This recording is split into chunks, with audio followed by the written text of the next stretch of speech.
This is a story of one of the most famous and infamous cars in history, the presidential limousine that carried John F. Kennedy through Dallas on the 22nd of November, 1963. After the tragic assassination, what became of that car? Did it vanish into storage? Was it destroyed? Or is it in a museum somewhere? Let's find out.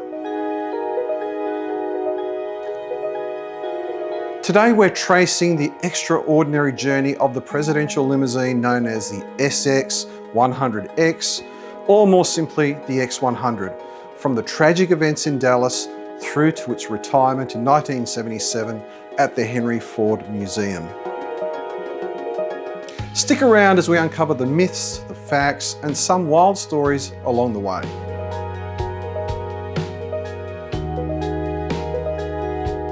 The car at the centre of this story was a 1961 Lincoln Continental convertible, codenamed X100 by the Secret Service. Ford built it, but it was specially modified by Hess and Eisenhart.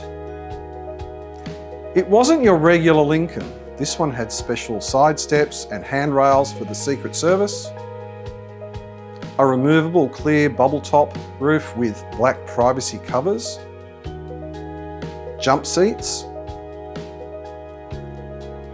a height adjustable rear bench,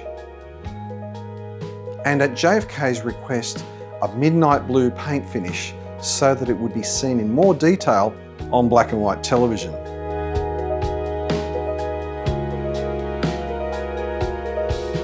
The SS100X was not confined to American roads.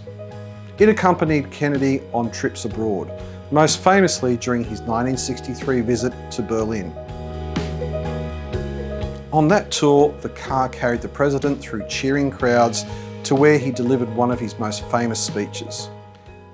I take pride in the words, Ich bin ein Berliner.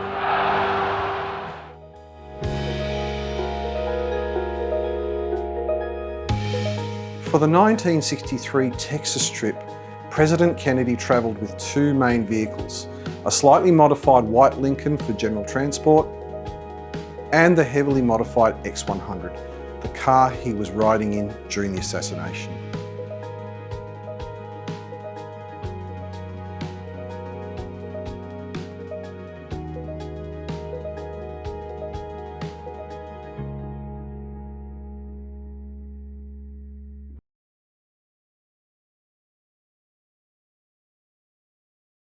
At 12:30 p.m. on the 22nd of November 1963, 3 shots rang out in Dallas. President Kennedy, riding in the X100, was mortally wounded. The car sped to Parkland Memorial Hospital carrying not only the President and the First Lady Jacqueline Kennedy, but also the wounded Texas Governor John Connally and his wife, with 2 Secret Service agents in the front and Agent Clint Hill jumping onto the back as the car raced away. At the hospital, the Secret Service quickly put the bubble top and vinyl panels on the vehicle, then parked it out of sight. Later that day, the car was flown back to Washington, D.C. by Air Force Transport. Just a quick side note, Air Force One can't carry cars. Not then, not now. The presidential vehicles always travel on separate planes. In Dallas, agents rushed Lyndon Johnson from Parkland Hospital back to Love Field and Air Force One. They used the police department's pilot car, an unmarked white sedan driven by Deputy Police Chief George L. Lumpkin.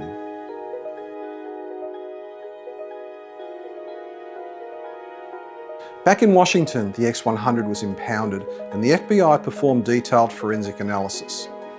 One persistent myth is that the Secret Service tried to conceal evidence, especially regarding the windscreen. Some witnesses claimed there was a bullet hole, but official analysis showed only an impact mark, not a hole.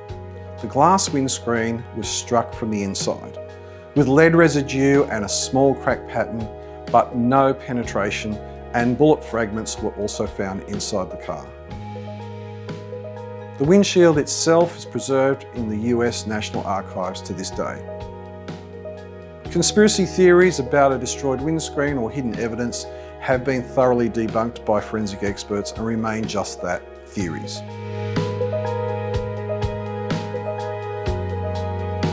After the investigation, the government faced a decision: replace the car or rebuild it. They chose to rebuild it for several reasons. Cost and speed. Rebuilding was faster and cheaper than starting from scratch. A custom limousine could take over a year to deliver, but the X100 could return to service within 6 months. Investment. The car had already cost around $200,000 in 1961, more than $2 million in today's money. Practicality. Security upgrades were needed urgently, so practicality won out over symbolism. Between late 1963 and mid-1964, the X100 underwent a major overhaul at Hess and Eisenhart in Cincinnati. It gained a permanent bulletproof steel roof, armour plating, bulletproof glass, improved communications, and upgraded air conditioning, making it one of the most secure vehicles of its era. Ford then added a more powerful engine and upgraded suspension to accommodate the extra weight.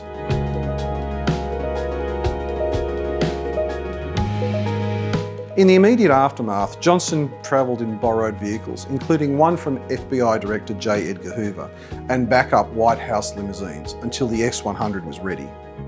Unlike today, where a fleet of nearly identical armoured limousines exist for the presidential motorcade, each indistinguishable from the other, in the early 1960s there were only a few presidential cars, and each one of them unique. After the rebuild, the car was returned in metallic midnight blue, but President Johnson, not keen on the resemblance of the Dallas car, had it repainted in black. Despite his reservations, Johnson continued to use the X100 throughout his presidency, with further security and comfort upgrades. Importantly, Lyndon Johnson used the X100 for his 1965 inauguration, making the car a central part of his early presidency and public appearances.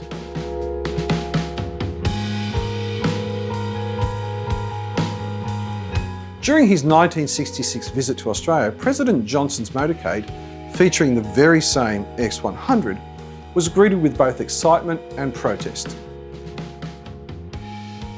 In Melbourne, just as the car was pulling out from a stop, two brothers protesting the Vietnam War lobbed paint-filled balloons at the limousine. One of the bags burst over the windscreen and roof of the car, also splattering paint over 3 of the Secret Service agents. The President's comment was, "I guess he just couldn't stand the size of that turnout," apparently referring to the size of the car's turning circle.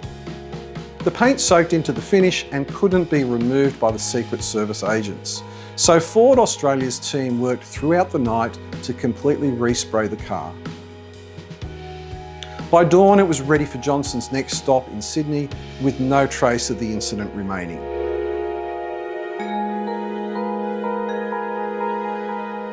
The X100 continued to serve under President Richard Nixon, who had it repainted midnight blue once again and added a sliding section in the bulletproof roof so that he could stand while waving to crowds. Although, considering the history associated with that car, it probably was an ill-conceived idea. Just saying. The car received more armour and upgraded electronics, remaining in use for motorcades and official events. President Gerald Ford was the last to use the X100 regularly for ceremonial events and short trips. It saw occasional service under President Jimmy Carter before being fully retired in 1977. And nearly 14 years of service post-assassination, the X100 was retired and transferred to the Henry Ford Museum in Dearborn, Michigan.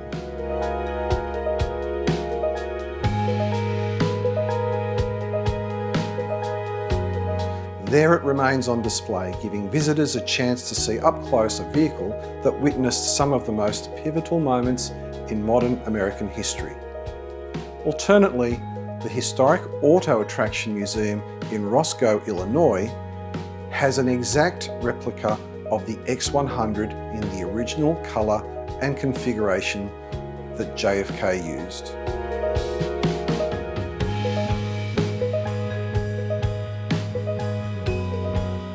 The story of the JFK car is about more than just a vehicle. It's a silent witness to history, from the visit to Berlin a tragedy in Dallas, to protest in Australia, to years of service under multiple presidents. Today it stands in the museum as a lasting reminder of the events it survived and the enduring impact on history of the objects and people at its centre.